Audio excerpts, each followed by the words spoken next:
Dans cette leçon, nous allons voir comment le pilote peut maîtriser la vitesse de son planeur, c'est-à-dire comment la faire varier d'une valeur à une autre, et comment la stabiliser à une valeur donnée. Ne disposant pas comme un avion d'un moyen de propulsion, c'est le poids du planeur qui va assurer la génération de sa vitesse.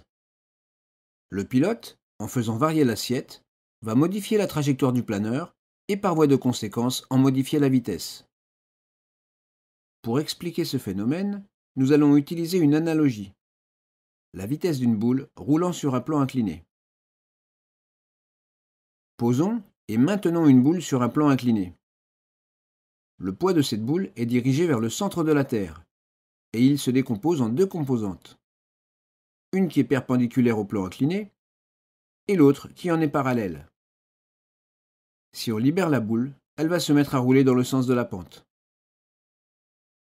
La force qui entraîne la boule est la composante de son poids qui est parallèle au plan incliné, et donc parallèle à la trajectoire. C'est bien le poids de la boule qui a généré son mouvement. Si on augmente la pente du plan incliné, la composante du poids parallèle à la pente grandit, et la vitesse de descente sera plus grande. Si au contraire on diminue la pente du plan incliné, la composante du poids parallèle à la pente devient plus petite, et la vitesse de descente sera plus lente. Pente plus forte, la boule accélère. Pente plus faible, la boule ralentit. Si la pente est suffisamment longue, on remarquera qu'après avoir accéléré ou décéléré, la vitesse finit par se stabiliser. Cette stabilisation est due à l'apparition de forces de résistance qui varient avec la vitesse.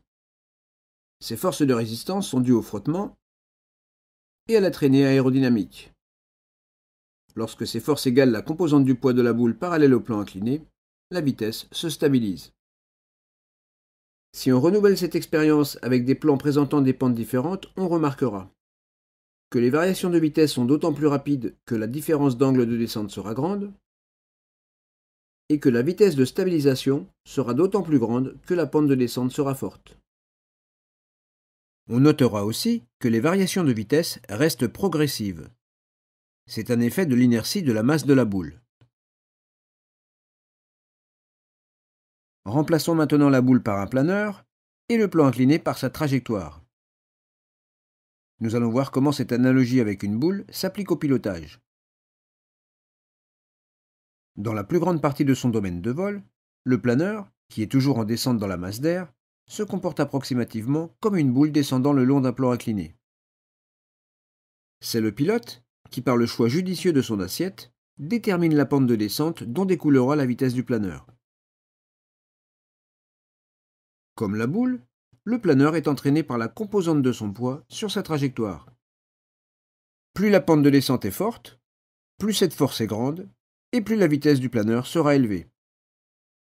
Regardons l'équilibre des forces auxquelles le planeur est soumis. Lorsqu'il est stabilisé sur une trajectoire constante, on a la situation suivante. La résultante aérodynamique R1 équilibre le poids P. Et la traînée Rx équilibre la composante du poids sur la trajectoire Px. La vitesse du planeur est alors constante. Si le pilote adopte une pente de descente plus forte, la composante du poids sur la nouvelle trajectoire grandit et devient instantanément plus grande que la traînée. La vitesse se met alors à augmenter. La vitesse du planeur augmentant, la traînée augmente jusqu'à ce qu'elle équilibre la composante du poids sur la trajectoire. L'accélération cesse et la vitesse du planeur se stabilise à une valeur plus forte que celle qu'il avait sur la trajectoire précédente qui était moins pentue. Le temps nécessaire pour passer de la vitesse initiale à la nouvelle vitesse est relativement long. La stabilisation n'est effective que lorsque Rx est égal à Px. C'est l'effet de l'inertie de la masse du planeur. Si le pilote adopte une pente de descente moins forte, la composante du poids sur la nouvelle trajectoire diminue et devient instantanément moins grande que la traînée. La vitesse du planeur se met alors à diminuer. La vitesse du planeur diminuant, la traînée diminue jusqu'à ce qu'elle équilibre la composante du poids sur la trajectoire. La décélération cesse et la vitesse du planeur se stabilise à une valeur moins grande que sur la trajectoire précédente dont la pente était plus forte. Toujours à cause de l'effet d'inertie dû à la masse du planeur, il faudra un certain temps pour atteindre la nouvelle vitesse.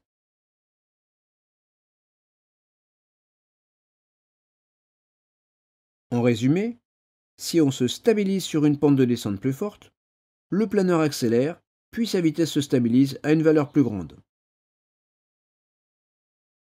Et si on se stabilise sur une pente de descente moins forte, le planeur décélère, puis sa vitesse se stabilise à une valeur inférieure.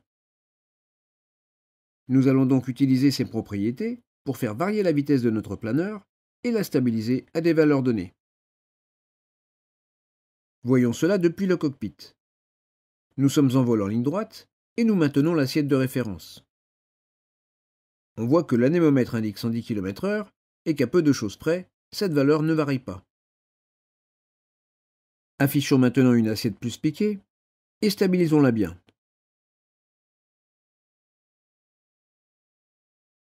Sur l'anémomètre, la vitesse augmente sensiblement pour se stabiliser à 140 km/h.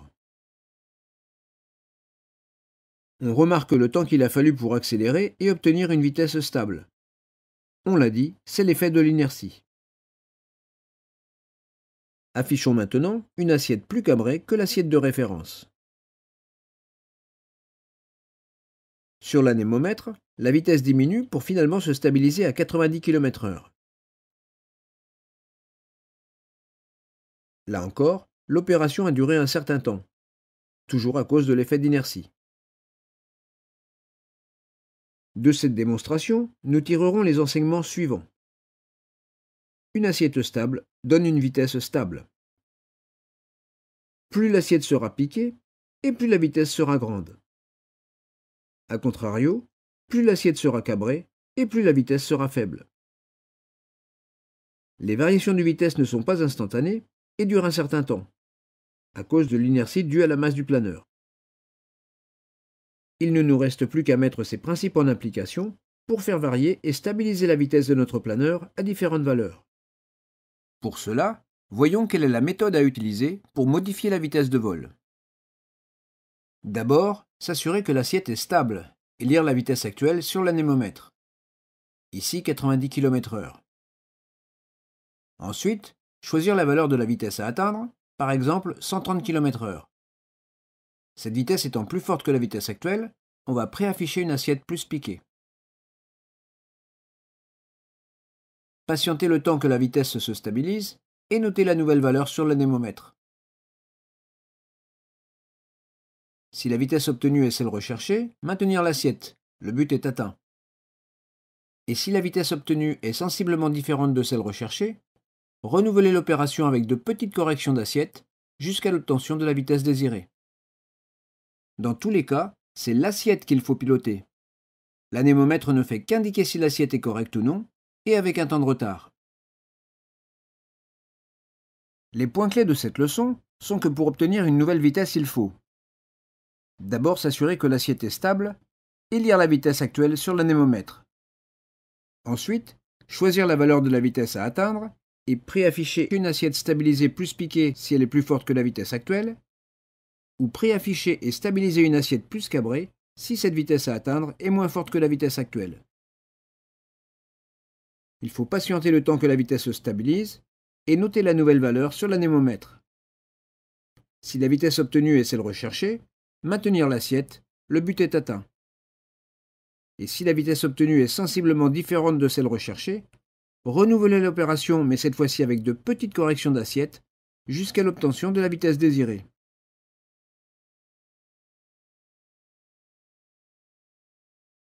Dans tous les cas, c'est l'assiette qu'il faut piloter. L'anémomètre ne fait qu'indiquer si l'assiette est correcte ou non, et avec un temps de retard. Dans cette leçon, nous avons vu la relation qu'il y a entre l'assiette, la trajectoire et la vitesse. Dans la prochaine leçon, nous allons parler de la compensation.